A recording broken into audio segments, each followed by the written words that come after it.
Hi guys, today let's do some graphical things in kinematics, right? Kinematics involves a lot of graphs, or you can say physics involves a lot of graphs, right? So starting with the kinematics, since kinematics is the one of the starting chapters of physics, so if we have some knowledge in the graph equations, then we can solve many things in very short time. So graph is very important for physics as well as for maths. So just watch it out. Particle projected upward to the ground in time t. Find the correct graph for velocity time graph. Velocity versus time. Right अगर आप आज पूरा video देखेंगे शुरू से last तक सारे graphs ही होंगे तो ग्राफ आप अगर आप एक बार समझ गए तो कोई भी एग्जाम में आप बैठो जेई हो बिटसैट हो या नीट हो या एनडीए के एग्जाम भी होते हैं तो ये इस ग्राफ के आइडिया से पूरा ग्राफिकल क्वेश्चन आपका सॉल्व हो जाएगा राइट पूरा का पूरा एक भी नहीं छूटेगा जस्ट वॉच इट आउट तो हमारे को पहले क्या होता है इक्वेशन लिखने आनी चाहिए हमने किसी पार्टिकल को फेंका तो फेंकने से क्या होगा ऊपर जाएगा और acceleration due to gravity always acts down यानी कि एक्सेलरेशन तो नीचे है हमने फेंका ऊपर है तो कहीं ना कहीं जाके वो रुकेगा वेलोसिटी बिकम्स जीरो तो ये हम जाने की बात कर रहे हैं तो जाने का इक्वेशन में क्या लिखूंगा v is equal to U plus A T लिख रहे हैं final velocity become zero initial u से फेंका होगा अब ध्यान देना अपवर्ड डायरेक्शन को पॉजिटिव लेते हैं हम लोग और डाउनवर्ड को नेगेटिव लेते हैं जैसे काइनेमैटिक्स पार्ट 1 पार्ट 2 में हमने किया है समथिंग लाइक दिस ए को मैं क्या लिखूंगा minus G into T so u is equal to G T ये बात समझ में आई आपको u is equal to G T तो अगर मैं वेलोसिटी टाइम ग्राफ ड्रॉ करूं ऐसा ये एक यूनिफॉर्म मोशन है जितना टाइम जाने में लगेगा उतना ही टाइम इसको आने में भी लगेगा सो जाने का टाइम मेरे को लेना पड़ेगा t by two so g into T by two तो अगर मैं वेलोसिटी टाइम ग्राफ ड्रॉ करूं इनिशियल कुछ वेलोसिटी है इनिशियल जीरो तो है नहीं राइट कुछ वेलोसिटी हमने फेंका है ना u is the initial velocity so time t velocity has got some value मान लेते हैं u अब वो ऊपर जा रहा है तो वेलोसिटी कम होती जा रही है वेलोसिटी को कम होना चाहिए और अल्टीमेटली जीरो होना चाहिए दैट मींस ये स्ट्रेट लाइन का ही तो इक्वेशन है ना ये सब तो this is a straight line equation तो ये कम होते होते आएगा और यहाँ पे जीरो हो जाएगा तो टाइम कितना लगना चाहिए t बाई टू तो यहाँ मेरे को मार्क करना पड़ेगा t बाई टू अब ये पार्टिकल फिर वापस आएगा since velocity is a vector quantity mind it वापस आ रहा है कि मतलब अब मेरे को नेगेटिव वेलोसिटी दिखाना पड़ेगा ग्राफ में और नेगेटिव वेलोसिटी के लिए क्या करना पड़ेगा मेरे को ऐसे नीचे जाना पड़ेगा तो यहां से यहां तक आने का फिर टाइम कितना दिखाना पड़ेगा t बाई टू दिखाना पड़ेगा तो t बाई टू पहले दिखा चुके हैं फिर से t बाई टू में मेरे को दिखाना पड़ेगा तो total time becomes t so this is the graphical equation of this question please note it down guys in case of doubt just give me your doubt in the comment box and I will make another video for that right just note it down guys this graph is very important and watch our all the graphs you will be champion in graphical questions please note it down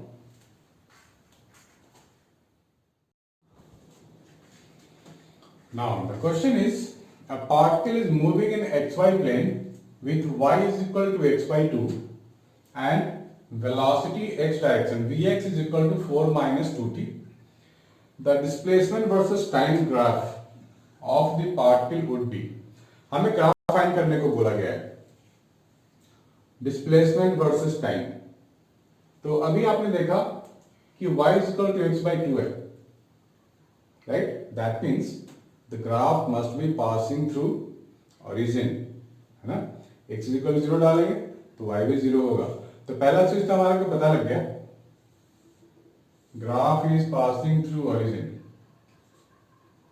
ये है displacement और ये है time वापिस यहां आते हैं इसको अगर कंपेयर करें v is equal to U plus A T से इस इक्वेशन को मैं कंपेयर कर रहा हूं तो a मेरे को मिल रहा है माइनस टू राइट यानी कि रिटार्डेशन हो रहा है ये और अगर मैं u निकालूं तो u कितना आ रहा है 4, u इज पॉजिटिव, हमने फेंका होगा इसको। So this is your horizontal acceleration ax and horizontal velocity 4। अगर मैं y की बात करूं तो dy by dt is equal to dx by dt into half.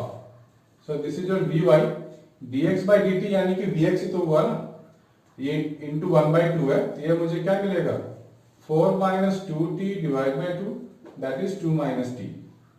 यहाँ पे ay जो आएगा वो कितना आएगा -1, यानी कि पार्टिकल ओरिजिन से स्टार्ट हुआ है, मैंने कि हमने फेंका होगा, और दोनों एक्सेलरेशन ax और ay बोथ आर रिटार्डेड, यानी कि शुरू में रिटार्डेड मोशन है। ये कौन सा केस हो गया, जब हम किसी पार्टिकल को फेंकते हैं तो क्या होता है, वो रिटार्डेड मोशन है, ऊपर जाएगा, कहीं रुकेगा, फिर वापस आएगा, राइट। तो ये हो गया, ऐसा फेंका गया होगा, कहीं रुका होगा, फिर वापस आएगा, right. So this the best possible graph for this. एक और हमारे पास सबूत है इस ग्राफ के लिए, ये वाला चीज में वापस आ जाओ। Vx को मैं लिख सकता हूं ना dx by dt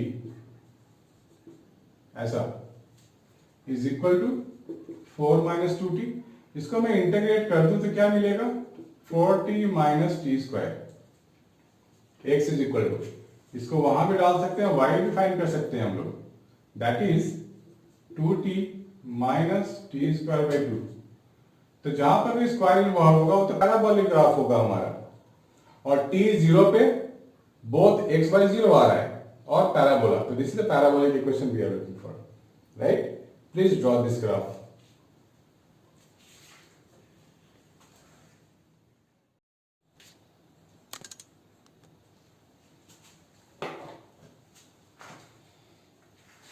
Just another question. We are asked to find the graph, right? See it carefully. It's very important for your exams. A ball is dropped vertically from a height d above the ground. It hits the ground and bounces up vertically to a height d by 2. मतलब d height से छोड़ा गया, bounce किया, and bounce के बाद ये d by 2 तक आ रहा है. No air resistance. Find the graph of velocity versus height h above the ground. तो हमारे पास क्या है कि ये वेलोसिटी है और ये हाइट है अलोंग एक्स एक्सिस।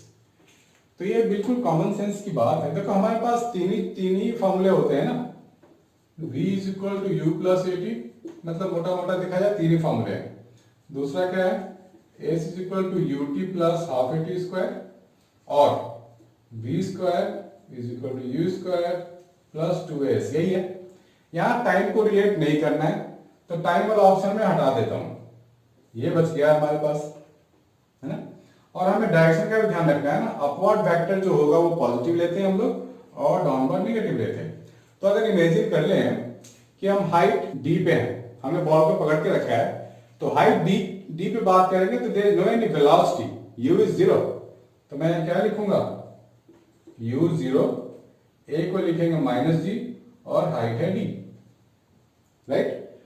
तो इनिशियली हमारे पास डी पे वेलोसिटी तो है ही नहीं, तो यहां हाइट वाले सेक्शन में आप डी मार्क कर लो, यहां पे कहीं पे होगा डी।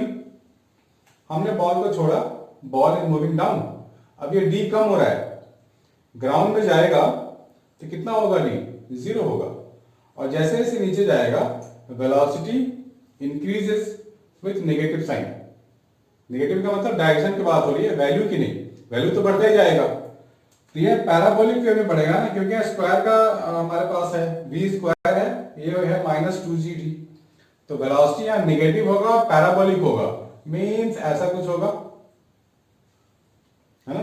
ग्राउंड पे जब जाके स्ट्राइक करेगा, यानी कि d 0 हो गया, उस टाइम जो वेलोसिटी होगी मैक्सिमम होगी, है ना। यहाँ पे आ गया वेलोसिटी मैक्सिमम। अब वो ऊपर राइज करेगा, जब बॉल ऊपर आएगा तो वेलोसिटी बिकम्स पॉजिटिव। अब आपको यहां कहीं पे आ जाना होगा, वेलोसिटी पॉजिटिव ऊपर की ओर आ रहा है और हाइट क्या हो रहा है, धीरे धीरे बढ़ रहा है ना। और d/2 मार्क कर दो, यहां कहीं पे होगा d/2, ऐसे एरो दिखाओ, ऐसे वाला। अब ये क्या होगा, हमें ऐसे मीट कराना होगा, एरो इसमें ऐसे आएगा, dy/2 पे जा रहा है वो, right. So this is very good example of graph question. Please note it down. In case of doubt, any kind of doubt, send me your doubts without any fear, without any hesitation, right? I would love to solve it, guys, but please note it down.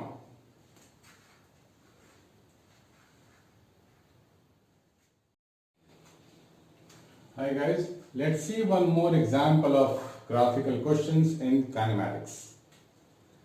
This graph is given. This is 1 by v versus time in second. यहाँ पे s लिखा हुआ है, 3 second है ये, t bracket में second. So 1 by v centimetre पर second हो गया, time in seconds and graph is given. One value is indicated here, 3 second corresponding 1 by root 3 centimeter per second, second per meter, and this is line is given, right? Well, that is the question. We have to find instantaneous acceleration. अब ये v होता, t होता तो सीधा dy/dt कर देते ना. जब ग्राफ में लगे कि भाई कॉम्प्लिकेशंस है, अगर लगे कभी भी स्टेप वन में समझ में नहीं आए व्हाट टू डू, तो हमें सबसे पहले इसके इक्वेशंस को फाइंड करनी चाहिए, right? And how to find the equation? Straight line का इक्वेशन सबको पता है, बायो वाले को भी पता होता है, y is equal to mx plus c. ये लगा लो, मान लिया ये इक्वेशन है. अब यहाँ पर मुझे m और c तो चाहिए. y की जगह मैं क्या लिखूंगा, 1 by v. m मुझे पता नहीं है, x क्या है, t है, c मुझे नहीं पता, तो फाइंड कर लेते हैं. तो एक काम करते हैं, इसको एक्सटेंड कर लेते हैं यहाँ तक, इसको भी एक्सटेंड कर लेते हैं यहाँ तक. 45, ये भी 45, ये भी 45, तो ये कितना होगा? स्लोप तो यही, स्लोप जो हम निकालते हैं तो ये एंगल लेते हैं हम लोग with the positive direction of x axis. तो ये 45 है, ये भी 45 हो जाएगा. तो अब ऑब्वियस है कि ये 135 होगा. tan 135 कितना होता है? स्लोप हो गया ना वो. Slope m is equal to tan 135, this one. और tan 135 कितना होता है? -1. ये आप देख लेना कैलकुलेट करके. स्लोप तो मालूम हो गया मुझे, तो मैं लिखूंगा 1 by v is equal to -t plus c. अब c फाइंड कर लेते हैं. c क्या होता है? जहां ग्राफ मीट करेगा, ये पूरा डिस्टेंस फ्रॉम द ओरिजिन, यही c होता है. अब इस राइट एंगल ट्रायंगल की बात करें, इसको नाम दे देते हैं a b c. देखो ये 3 सेकंड है ना, यानी कि इसकी जो लेंथ होगी वो 3 होगी, 3 यूनिट या 3 सेकंड. इस राइट एंगल ट्रायंगल की बात करें तो tan 45 में लिखूंगा परपेंडिकुलर अपॉन बेस. लिख लेते हैं tan 45 perpendicular upon base. Base कितना है? 3. tan 45 कितना होता है? 1 होता है. सो p इज इक्वल टू 3. तो ये जो पोर्शन है वो 3 आ गया. और c क्या होता है? c होता है from origin to the top, y intercept. So 3 plus 1 by root 3 मिल गया मुझे c. 3 प्लस 1 बाय रूट 3 मुझे मिल गया c. मिल गया ना. अब देखो धीरे धीरे बातें समझ में आ रही है. So v is equal to मैं क्या लिखूंगा? -t plus 3 plus 1 by root 3.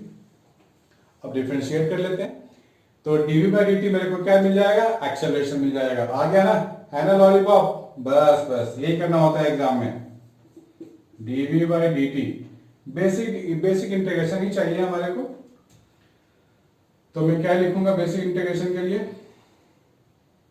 -t plus 3 plus 1 by root 3 to the power -1. यही है ना, पूरे को नीचे ऊपर ले जाए तो -1 तो बाहर आ जाएगा, इनटू लिखना पड़ेगा -t प्लस 3 1 बाय रूट 3 का होल स्क्वायर इनटू करके अंदर वाले को डिफरेंशिएट करेंगे तो -1 आएगा, माइनस प्लस हो जाएगा. So acceleration is coming out to be -t plus 3 plus 1 by root 3 का होल स्क्वायर. अब यहाँ टाइम t इक्वल टू 3 पे मेरे को बोला गया फाइंड द एक्सेलरेशन. t 3 डाल दूंगा यहाँ पे, तो ये और ये तो कट हो गया, राइट. सो 1 बाय 3 का स्क्वायर है ये, तो ये 3 बन जाएगा. 3 मीटर पर सेकंड स्क्वायर हो गया. आ गया एक्सेलरेशन, है ना इजी. तो क्या समझे इससे? समझना ये है कि try to write the equation first. अगर आपको लगता है कि मैं मुझे समझ में नहीं आ रहा है कुछ भी, तो क्योंकि ये काम आसान होता है, सबको पता है how to find equation of straight line, क्योंकि स्ट्रेट लाइन ही था ये यहाँ पे, right. Please note it down guys.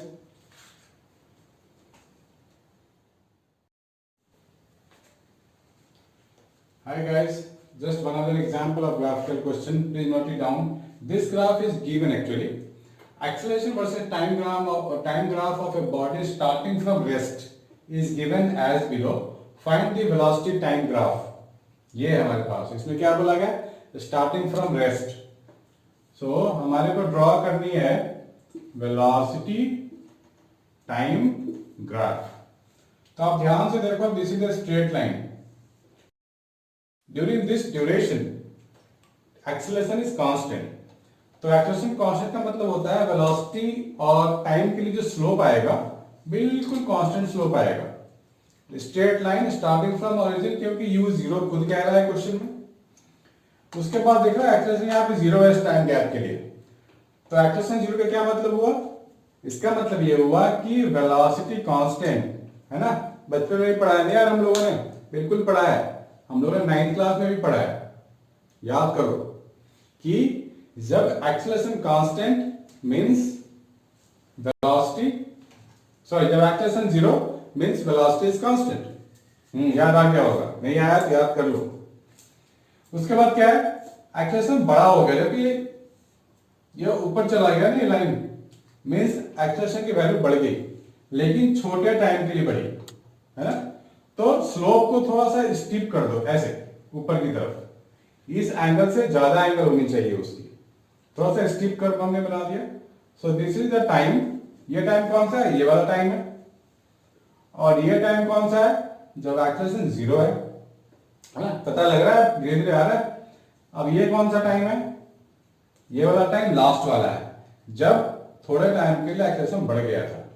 So this is the exact velocity time graph for this kind of graph. Right done. Please note it down guys. घबराना नहीं है, आपको सब सारे ग्राफ आ गए हैं. कोई भी ग्राफ उठाओ एग्जाम में फटाफट सॉल्व कर डालो. बिल्कुल नहीं घबराना है. हमारे को अच्छा रैंक लाना है जेईई में भी और नीट में भी.